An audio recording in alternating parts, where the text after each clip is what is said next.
ഇതുവരെ വിചാരിച്ചത് മനുഷ്യന്മാരെ മാത്രമേ പറ്റിക്കുന്നുള്ളൂ, നിങ്ങൾക്ക് ഫ്രീഡം ഓഫ് സ്പീച്ച് ഉണ്ട്, എന്ത് വേണമെങ്കിലും പറയാമെന്നൊക്കെ പറഞ്ഞിട്ട് എന്നാണ്. കഴിഞ്ഞ ദിവസം ഒരു സംഭവം നടന്നു. അതിനുശേഷം എഐക്കും രക്ഷയില്ല, എഐനെയും പറ്റിച്ചുകൊണ്ടിരിക്കുകയാണ്. ഫ്രീഡം ഓഫ് സ്പീച്ച് ഉണ്ട്, എന്ത് വേണമെങ്കിലും പറയാമെന്ന് പറഞ്ഞിട്ട് ഫുള്ള് കോമഡി ഒരു കാര്യം നടന്നിട്ടുണ്ട് ഇന്നലെ ഇൻ്റർനെറ്റിൽ. പറഞ്ഞുതരാം. ഇലോൺ മസ്കിൻ്റെ എക്സിലാണ് സംഭവം. ആൾക്കാർ നോക്കുമ്പോൾ എക്സിൻ്റെ എഐ ആയിട്ടുള്ള ഗ്രോക്കിൻ്റെ അക്കൗണ്ട് സസ്പെൻഡ് ആയിരിക്കുന്നു.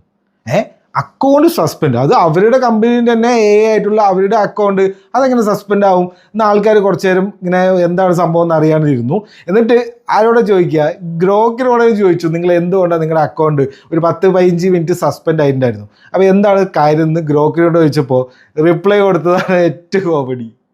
ആരോ ഗ്രോക്കിനോട് ചോദിച്ചത്രേ, ഗാസയിൽ എന്തെങ്കിലും ജെനസൈഡ് നടത്തുന്നുണ്ടോ, ഇസ്രയേലും അമേരിക്കയും കൂടി എന്തെങ്കിലും അവിടെ പണി പറ്റിക്കുന്നുണ്ടോ, ആൾക്കാരെ കൊല്ലുന്നുണ്ടോ എന്ന് ചോദിച്ചത്രേ.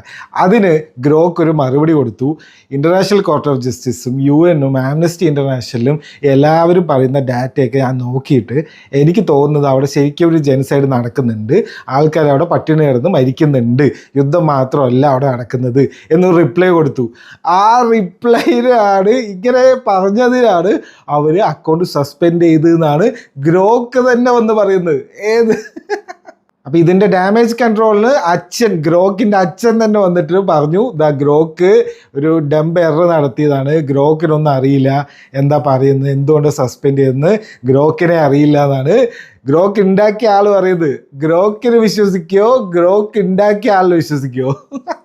അയ്യോ കോമഡി സാധനം. നിങ്ങൾക്ക് എല്ലാവർക്കും കയറി ചോദിക്കാവുന്നതാണ്. ഇത് ഞാൻ ചോദിച്ചതിൻ്റെ സ്ക്രീൻഷോട്ടാണ്. അപ്പോഴും ഇത് തന്നെയാണ് പറയുന്നത്, ഗാസയിൽ ജെനസൈഡിൻ്റെ കാര്യം പറഞ്ഞപ്പോൾ എന്നെ അക്കൗണ്ട് സസ്പെൻഡ് ചെയ്തു എന്ന് തന്നെയാണ് ഞാൻ ചോദിച്ചപ്പോൾ പറയുന്നത്. ഇത് ചിലപ്പോൾ കാര്യങ്ങളൊക്കെ മാറി മറിഞ്ഞു എന്ന് വരാം. നിങ്ങളൊക്കെ ഒന്ന് ചോദിച്ചു നോക്കുക എന്തുകൊണ്ടാണ് അക്കൗണ്ട് സസ്പെൻഡ് ആയത് എന്ന്.